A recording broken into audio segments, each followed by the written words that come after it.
Hello ಸ್ನೇಹಿತರೆ, ರಾವಣ ದಿಗ್ವಿಜಯದಲ್ಲಿ ಈ ದಿನ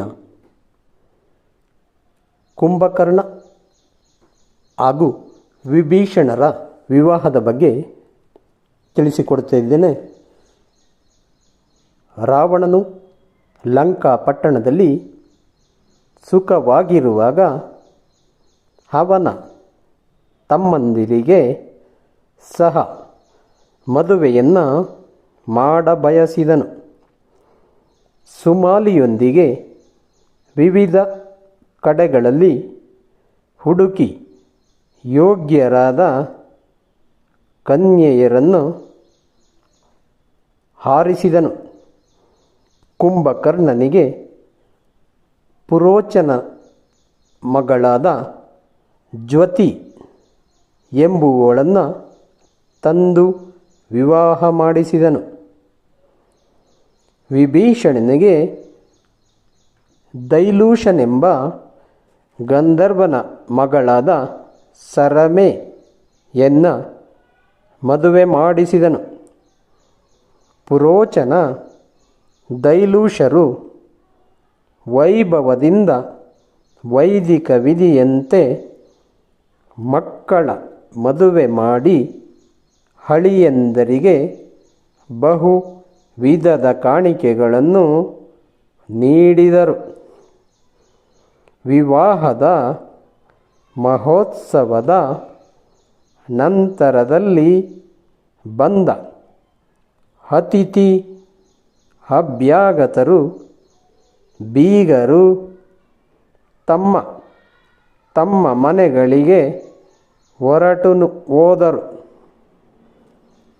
ವಿಭೀಷಣನು ದೈವಭಕ್ತಿಯಿಂದ ಸದಾ ಶಾಂತವಾಗಿದ್ದು ಉತ್ತಮ ಕಾರ್ಯಗಳನ್ನು ಮಾಡುತ್ತಿದ್ದನು.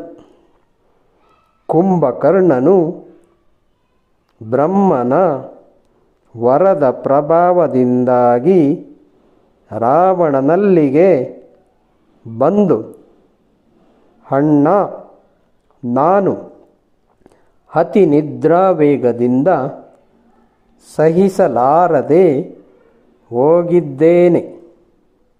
ನನಗೆ ಮಲಗಿಕೊಳ್ಳಲು ಒಂದು ಉತ್ತಮವಾದ ಭವನವನ್ನು ನಿರ್ಮಾಣ ಮಾಡಿಸು ಎಂದು ಕೇಳಿಕೊಂಡನು. ರಾವಣನು ದೇವಶಿಲ್ಪಿಯಾದ ವಿಶ್ವಕರ್ಮನನ್ನು ಕರೆಸಿ ಸುಂದರವಾದ ಭವ್ಯವಾದ ಭವನವನ್ನು ನಿರ್ಮಾಣ ಮಾಡಿಸಿದನು.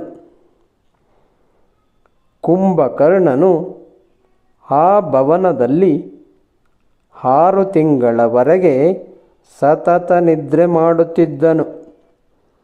ಒಮ್ಮೆ ಎದ್ದರೆ ಹೊಟ್ಟೆ ತುಂಬುವ ತನಕ ತಿನ್ನುತ್ತಿದ್ದು ಮತ್ತೆ ಮತ್ತೆ ನಿದ್ರೆಯನ್ನು ಮಾಡುತ್ತಿದ್ದನು. ಮಂಡೋದರಿಯು ಗಂಡು ಮಗುವಿಗೆ ಜನ್ಮ ನೀಡಿದಳು. ಆ ಮಗು ಗುಡುಗಿದಂತೆ ಹತ್ತಿದ್ದನ್ನು ನೋಡಿ ಮೇಘನಾದ ಎಂದು ರಾವಣನು ಹೆಸರಿಟ್ಟನು. ರಾವಣನಿಗೆ ಕಿಂಪುರುಷರು, ಗಂಧರ್ವರು ಹೀಗೆ ಎಲ್ಲರನ್ನೂ ಎದುರಿಸುತ್ತಾ ರಾವಣ ಎಂದೆನಿಸಿದನು. ಜಲಾಶಯಗಳನ್ನು, ತೋಟಗಳನ್ನು ಹಾಳು ಮಾಡಿದನು. ಮನ ಬಂದಂತೆ ವರ್ತಿಸತೊಡಗಿದನು.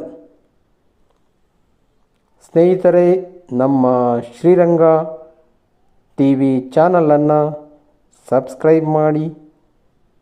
ಸ್ನೇಹಿತರೆ, ಈ ದಿನ ನಾವು ರಾವಣ ದಿಗ್ವಿಜಯದಲ್ಲಿ ಕುಂಭಕರ್ಣ ವಿಭೀಷಣರ ವಿವಾಹದ ಬಗ್ಗೆ ತಿಳಿದುಕೊಂಡಿದ್ದೇವೆ ಹಾಗೂ ನಾನು ತಿಳಿಸಿದ್ದೇನೆ. ವಂದನೆಗಳು. ಜೈ ಹಿಂದ್, ಜೈ ಕರ್ನಾಟಕ, ಜೈ ಶ್ರೀರಾಮ್. ನಮ್ಮ ಶ್ರೀರಂಗ ಟಿ ವಿ ಚಾನಲನ್ನು ಹಿಂದೆ ಸಬ್ಸ್ಕ್ರೈಬ್ ಮಾಡಿ, ಮರೆಯದಿರಿ ಸ್ನೇಹಿತರೆ.